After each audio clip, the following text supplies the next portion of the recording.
দু-তিন মিনিটের জন্য ঢেকে দিলাম।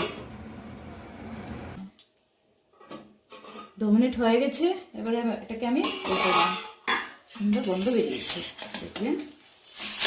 উল্টে দিলাম, দেখুন একটা ব্রাউন সুন্দর কালার হয়েছে। এরপরে একটু আবার ঢেকে দিলাম 1 মিনিটের মতো। হয়ে গেছে। এবারে উল্টিয়ে দিয়ে দেখুন কি সুন্দর হয়ে গেছে। এবারে একটা ডিশে এটাকে উঠিয়ে দেবো। আচ্ছা, হয়ে গেছে এবার আমার সুস্বাদু ডিম আটার অমলেট। এবার এটা প্লেটের মধ্যে সার্ভ করে দিলাম। এটাকে আমি সস দিয়ে পরিবেশন করে নেব।